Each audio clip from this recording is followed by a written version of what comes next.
నమస్కారం. సుమన్ టీవీకి స్వాగతం. 2025 ఆంగ్ల నూతన సంవత్సరం ద్వాదశ రాశుల వారికి నవగ్రహాల సంచారం ఆధారంగా ఎటువంటి ఫలితాలు ఉంటాయి? ఎటువంటి పరిహారాల్ని పాటించుకోవాలి? ఈ విషయాన్ని తెలియజేసేందుకు మనతో పాటు ఉన్నారు ప్రముఖ జ్యోతిష రత్న, జ్యోతిష చక్ర వైభవ నిపుణ డాక్టర్ రాళ్లపల్లి రవికుమార్ గారు మనతో పాటు ఉన్నారు. గురువుగారిని అడిగి తెలుసుకుందాం. నమస్కారం గురుగారు. నమస్కారం. గురుగారు, మొదటిగా ద్వాదశ రాశుల వారి గురించి తెలుసుకునే ముందు ఈ నవగ్రహాల్లో ముఖ్యమైనటువంటి గ్రహాలు ఏవైతే ఉన్నాయో వాటి సంచారం ఎలా ఉంది? ఎటువంటి ఫలితాలను అందిస్తుంది? సుమన్ టీవీ ప్రేక్షకులకి ఆంగ్ల నూతన సంవత్సర శుభాకాంక్షలు. శరదిందు సమాకారే పరబ్రహ్మ స్వరూపిణి వాసరాపీఠ నిలయే సరస్వతి నమోస్తుతే.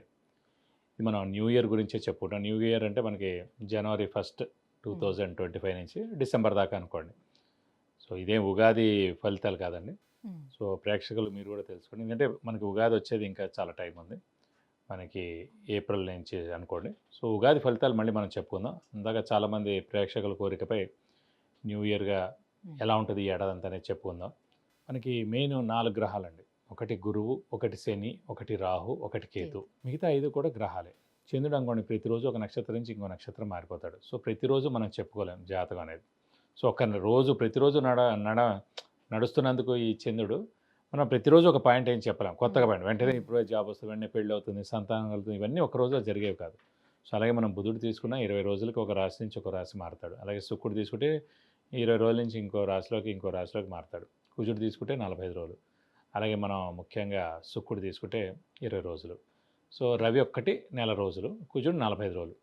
ఇవన్నిటితోటి మనం ప్రతి ఏడాదిలో కూడా వచ్చే మేజర్ మార్పులు చెప్పడం చాలా తక్కువ, కష్టం అనమాట. కష్టం ఇన్ ద సెన్స్ అక్యురేట్గా ఏమి ఉండదు. ఈ జస్ట్ ఈ 20 రోజులు నెలలకి మార్పు మళ్ళీ వెంటనే ఇది జరుగుతుంది, ఇది ఖచ్చితంగా జరుగుతుంది చెప్పడం కన్నా మెయిన్గా మటుకు గురువు, శని, రాహు, కేతు. గురువు సంవత్సర కాలంలో ఒక రాశి నుంచి ఇంకో రాశి మారుతాడు. శని 2.5 సంవత్సరాలకి ఒక రాశి నుంచి ఇంకో రాశిలోకి మారుతారు. రాహుకేతులు ఇద్దరు కూడా ఛాయాగ్రహాలు ఎప్పుడూ ఆపోజిటే ఉంటారు కాబట్టి వాళ్ళిద్దరు కూడా ఒక రాశి నుంచి ఇంకో రాశి మారడానికి ఏడార్థం పడుతుంది అన్నమాట. వీటిని ఆధారం చేసుకుని చెప్పాలన్నమాట ముఖ్యంగా ఏ విషయం జరిగినా కూడా.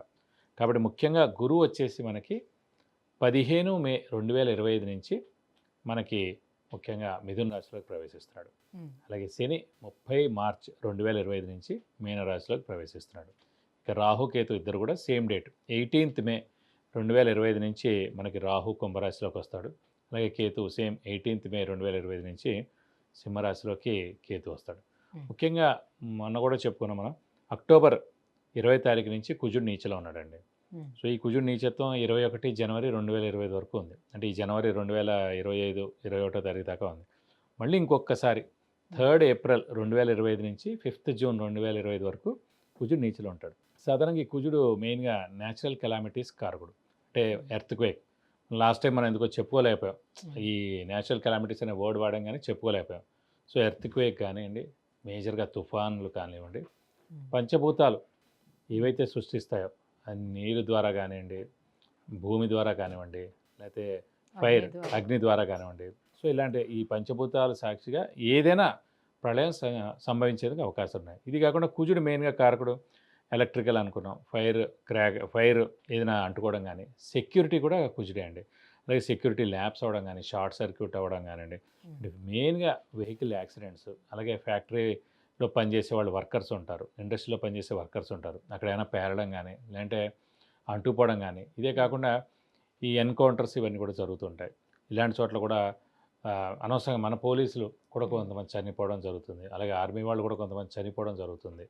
కాబట్టి మనకి జూన్ 5వ తారీఖు దాకా ఇలాంటివన్నీ ఉన్నాయండి. ఏప్రిల్ నుంచి జూన్ ఏప్రిల్ ముఖ్యంగా ఏంటంటే జనవరి 21వ తారీఖు దాకా ఉంది. ఆల్రెడీ మనకి 21 అక్టోబర్ నుంచి స్టార్ట్ అయింది 2024 నుంచి. జనవరి 21, 2025 వరకు ఉంది. ఇది కాకుండా 3 ఏప్రిల్ 2025 నుంచి 5 జూన్ 2025 వరకు కూడా కుజుడు నీచలో ఉంటాడు. మళ్ళీ ఇది దాటిపోతే ఇంకా ఎలాంటి ఇబ్బందులు ఉండమాట. ఇవ్వండి ముఖ్యంగా మెయిన్గా రాహు, కేతు, గురు, శని మనకి ఎక్కడెక్కడ సంచరిస్తారో మెయిన్గా ఈ 2020 సంవత్సరంలో ఇలా ఉంటుంది. గురుగారు, కర్కాటక రాశి వారికి ఈ 2025 ఆంగ్ల సంవత్సరం వీళ్ళకి ఏ గ్రహాలు అనుకూలంగా ఉన్నాయి, ఏ గ్రహాలు ప్రతికూలంగా ఉన్నాయి, ఎలాంటి పరిహారాలను పాటించుకోవాలి? తప్పకుండా అమ్మా. కర్కాటక రాశి అనగానే మనకి పునర్వసు 4 పాదం, పుష్యమి 1, 2, 3, 4 పాదాలు, ఆశ్లేష 1, 2, 3, 4 పాదాలు. ఈ నక్షత్రాల సమూహం మనకి కర్కాటక రాశిలోకి వస్తుంది. సో వీరికి మటు ప్రస్తుతం అంటే ఈ సంవత్సరం చెప్పుకుంటే కనుక గురుబలం వీళ్ళకు కూడా దేవుడిదల 15th మే దాకా ఉంది. అష్టమ శని ఏమో 30th మార్చ్ దాకా ఉంది. కాబట్టి వీళ్ళకి అత్యుత్తమ టైం ఇప్పుడే అనమాట. అష్టమ శని నడుస్తున్న గురుబలం చాలా బాగుంది కాబట్టి 15th మే లోపల హ్మ్. చాలా కష్టపడి వాళ్ళు అనుకున్న పనులన్నీ సాధిస్తే చాలా మంచిది. ఎందుకంటే తర్వాత గురుబలం తగ్గుతుంది కాబట్టి ప్రతి పని ఆలస్యంగా అవడం, స్లోగా అవడం, హ్మ్. ఎంతకీ జరగకపోవడం. అంటే గురువు బాగున్నా ఇప్పటి వరకు వాళ్ళకి అష్టమ శని అయితే పీడిస్తుంది కదా! అదే అన్న. అష్టమ శని ఉన్నా కూడా ఆఖరిగా వెళ్ళిపోతూ, వెళ్ళిపోతూ అతను కూడా మేలు చేస్తాడు. ఇప్పుడు జనవరి 1 నుంచి 30th మార్చ్ దాకే ఉంది కదా అష్టమ శని. సో, ఈ 3 నెలల్లో అతను మేలే చేసి వెళ్ళిపోతాడు. ఎందుకు హ్మ్. గురుబలం కూడా ఉంది కాబట్టి. అందుకే హ్మ్. ఇప్పుడు గట్టిగా ప్రయత్నించండి. మానవ ప్రయత్నం బాగా చేయండి. హార్డ్ వర్క్ చేయండి. స్మార్ట్ వర్క్ చేయండి. మంచి ఉద్యోగానికి ప్రయత్నించండి. విద్యార్థులు ఇది సువర్ణావకాశం. గట్టిగా ప్రయత్నించండి చదవడానికి. ఉన్నత స్థానం మీరు చేరుకోగలరు. విద్యలో అయితే ఖచ్చితంగా. ఎందుకంటే మంచి ర్యాంక్ సాధించగలరు. మంచి మార్క్స్ సాధించగలరు. మంచి టాప్ యూనివర్సిటీస్‌లో మీకు వచ్చేందుకు అవకాశాలు ఎక్కువగా ఉన్నాయి. మీ సీట్ కూడా. అలాగే ఫారెన్ కూడా వెళ్ళేందుకు అవకాశం ఉంది. అక్కడికెళ్ళి కూడా చదువుకునేందుకు అవకాశం ఉంది. ఇదంతా కూడా మనకి 15th మే దాకా చాలా బాగుంది. ఒకసారి మీరు ఎంటర్ అయిపోయారనుకోండి, ఈ ఏడాది గురుబలం అయిపోయినా మిశ్రమంగాను కూడా నెక్స్ట్ ఏడాది నుంచి మళ్ళీ గురుబలం అలా స్టార్ట్ అవుతుంది కాబట్టి కొంచెం శని బలం బాగుంటుందనుకోండి. అప్పుడు బాగుంటది. కాబట్టి 15th మే దాకా మటుకు కర్కాటక రాశి వారు ఒక్కరోజు కూడా టైం వేస్ట్ చేయకండి. హ్మ్. ఇది అత్యుత్తమ సమయం అని చెప్పుకోవాలి. హ్మ్. ఇక తర్వాత 15th మే తర్వాత 18th మే తర్వాత రాహుకేతులు కూడా మారుతారు. రాహు మనకు అష్టమ స్థానంలో వస్తాడు. అష్టమ స్థానం మామూలుగా యాక్సిడెంట్స్, లాంగివిటీ. కాబట్టి వెహికల్ యాక్సిడెంట్స్ జరిగేందుకు అవకాశాలున్నాయి. అయితే అనారోగ్యం చేసేందుకు అవకాశాలున్నాయి. కొంచెం వెహికల్ డ్రైవింగ్ జాగ్రత్తగా చేయండి. హ్మ్. అదొక్కటి మనకు మెయిన్. ఎందుకంటే ఒక ఏనార్థం పీరియడ్ 18th మే 2025 నుంచి 1½ ఇయర్ పీరియడ్. ఇంక నవంబర్ 2027 వరకు అష్టమంలో రాహు ఉంటాడు. కుజుడు కూడా కర్కాటకంలోనే నీచంలో కుజుడు మారగా ఉన్నాడు. నీచలో ఉన్నాడు. ఇది కాకుండా కర్కాటక రాశికి యోగకారకుడు కుజుడయ్యాడు కాబట్టి ప్రస్తుతం 5/6/2025 వరకు కూడా నీచలో ఉంటాడు. మనకి హ్మ్. ఏప్రిల్ 3వ తారీఖు నుంచి. కాబట్టి కొంచెం వెహికల్ డ్రైవింగ్ జాగ్రత్తగా చేయడం, కొంచెం హెల్త్ వైజ్ జాగ్రత్తగా చూడడం, హ్మ్. ఇలాంటివి చూసుకోవాలి. ఎందుకంటే ఈ అష్టమంలో రాహు కూడా మనకి ఏనార్థం ఉంటాడు. హ్మ్. సో, దాని ఇంపాక్ట్ కూడా ఉంటుంది. కాబట్టి కొంచెం జాగ్రత్తగా ఉండడం ఉత్తమం. హ్మ్. కాబట్టి మే లోపల మటుకు మీరు అనుకున్న పనులన్నీ కూడా తప్పకుండా ఫినిష్ చేసుకోవాలి. నెరవేర్చుకోండి, సాధించండి. ఒక ప్రణాళిక పెట్టుకోండి. ఇంకా మనకి ఒక 5 మంత్స్ టైం ఉంది. సో, అయితే ఆరోగ్యపరంగా ఎలా ఉండబోతుంది ఈ 2025 సంవత్సరం మనకి? ఆరోగ్యపరంగా కొంచెం మిశ్రమంగా ఉంటుందని చెప్పుకోవాలి. ఎందుకంటే ముఖ్యంగా ద్వితీయ స్థానంలో కేతు ఉండడం, అష్టమ స్థానంలో రాహు ఉండడం, అలాగే ప్రస్తుతం ఈ అష్టమ శని కూడా మనకి ఈ 30th మార్చ్ దాకా ఉంది కాబట్టి కొంచెం ఆరోగ్య విషయంలో మటుకు మిశ్రమంగా ఉంటుందని చెప్పుకోవాలి. ఇంట్లో చిన్నపిల్లలు కానివ్వండి, పెద్దవాళ్ళు కానివ్వండి, అలాగే మీ ఆరోగ్యం అయినా కూడా కొంచెం జాగ్రత్తగా చూసుకుంటే మంచిది. చిన్న చిన్న అనారోగ్యాలు ఉంటాయి. పెద్దవి మేజరు సర్జరీలు ఇలాంటివి ఉండవండి. పెద్ద అనారోగ్యాలు అయితే ఉండవు. చిన్న చిన్న అనారోగ్యాలే ఉంటాయి. కాబట్టి కొంచెం జాగ్రత్తగా ఉంటే సరిపోతుంది. కొత్తగా వ్యాపారాలు స్టార్ట్ చేయాలనుకునే వాళ్ళకి? కొత్తగా వ్యాపారం స్టార్ట్ చేసేవాళ్ళు మటుకు కొంచెం మిశ్రమంగా ఉందండి. ఏదైనా సరే మీరు 15th మే లోపల కొత్త వ్యాపారం స్టార్ట్ చేయండి. ఎక్స్‌పాన్షన్‌కి వెళ్ళినా గురుబలం పరిపూర్ణంగా ఉన్నప్పుడు, గురువు తోడైనప్పుడు అది సరైందో కాదో చూసి మనం ముందుకెళ్తే గనుక ఖచ్చితంగా ఆ పని జరుగుతుంది.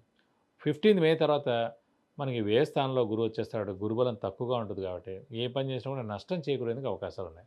హ్మ్. కాబట్టి ఫస్ట్ చేసే పని ముహూర్తం అంటారు అందు గురించి. సో, ముహూర్తం అనేది మనకి గురువు బలం చాలా ఉన్నప్పుడు 15th మే లోపల చేసుకోండి. చేసుకుంటే ఫారెన్‌కి తప్పకుండా. వెళ్ళాలి అని అనుకునే వాళ్ళకి, ఫారెన్ వెళ్ళే కూడా ఉద్యోగస్తులు ఇది గాని, సరైన సమయం. విద్యార్థులు. ఫారెన్ వెళ్ళే వాళ్ళకి అలాగే విద్యార్థులు ఉన్నత చదువు కోసం ఫారెన్ వెళ్ళినా కూడా, ఉద్యోగస్తులు ఫారెన్ వెళ్ళినా కూడా ఖచ్చితంగా ఇది సరైన సమయం. ఈ ఏడాది ఖచ్చితంగా వెళ్తారు. హ్మ్. అంటే గురుబలం తగ్గుతుందని అంటున్నారు కాబట్టి అసలు పూర్తిగా ఉండదు అని అంటారా? స్వస్థానంలో 50% అండి. అసలు గురు బలం అనేది తగ్గడం అంటూ ఏముండదు. ఒక దైవత్వం అనేది ఉందనుకోండి, అతని బలం తగ్గడం ఏముండదు. మన రాశుల నుంచి మనం పెంచుకోవడం ద్వారా ఒక 20%, 30% బలం తగ్గుతుందని అనుకోవాలి తప్ప మొత్తానికి జీరో అనేది ఉండదు. హ్మ్. సెకండ్ హౌస్ ఉందనుకోండి చాలా బాగున్నట్టు. ఫిఫ్త్ హౌస్ చాలా బాగున్నట్టు. సెవెంత్ హౌస్ చాలా బాగున్నట్టు. నైన్త్ చాలా బాగున్నట్టు. 11th చాలా బాగున్నట్టు. హ్మ్. మిగతా అన్నీ కూడా 10, 10, 20, మిశ్రమంగా 30, ఉంటాయి. 30% ఉంటదన్నమాట అది. హ్మ్. ఇంకా ఎలాంటి పరిహారాలను పాటించుకోవాలి వీళ్ళు? వీళ్ళు మటుకు ఖచ్చితంగా అంటే ప్రస్తుతం గురుబలం తక్కువగా ఉంటుంది. ఇలాగే రాహు కూడా వీక్‌గా ఉంటాడు కాబట్టి, వీళ్ళు కూడా ప్రతి గురువారం ఉపవాసం ఉండడం, దత్తాత్రేయ స్వామిని ప్రతిరోజు అష్టోత్తరం చేసుకోవడం, అలాగే దీనికి రాహు కూడా ఉన్నాడు కాబట్టి అమ్మవారి అష్టోత్తరం రోజు దేవి ఖడ్గమాల అని ఉంటుందండి. ఆ ఖడ్గమాల అనేది ప్రతిరోజు చదువుకుంటే చాలా మంచిది. అలాగే సుబ్రహ్మణ్య స్వామి అష్టోత్తరం రోజు చదువుకుంటే చాలా మంచిది. వీలైతే గనుక రాహుకి 18,000 సార్లు జపం చేయించి మినపప్పు కేజీంపావు దానం ఇస్తే గనుక దోషం మొత్తం తొలగిపోతుంది. సో, హ్మ్. ఖచ్చితంగా కర్కాటక రాశి వారు రాహుకి జపం చేయించి దానం ఇస్తే చాలా మంచిది. విద్య, ఉద్యోగం, వివాహం, వ్యాపారం, విదేశీయానం, ఆరోగ్యం, ఐశ్వర్యం, గృహం వీటన్నిటి గురించి తెలుసుకోవాలంటే కింద స్క్రోల్ అవుతున్నటువంటి నంబర్‌లకి కాల్ చేయడం లేదనంటే మెసేజ్ చేసి గురువుగారి యొక్క అపాయింట్‌మెంట్ పొందొచ్చు. గురుగారు ఈ 2025 ఆంగ్ల సంవత్సరం వీళ్ళకి ఏ రకంగా ఉండబోతుంది? ఎటువంటి పరిహారాలను పాటించుకోవాలి? ఈ విషయాలన్నీ కూడా తెలియజేసినందుకు ధన్యవాదాలండి. నమస్కారం.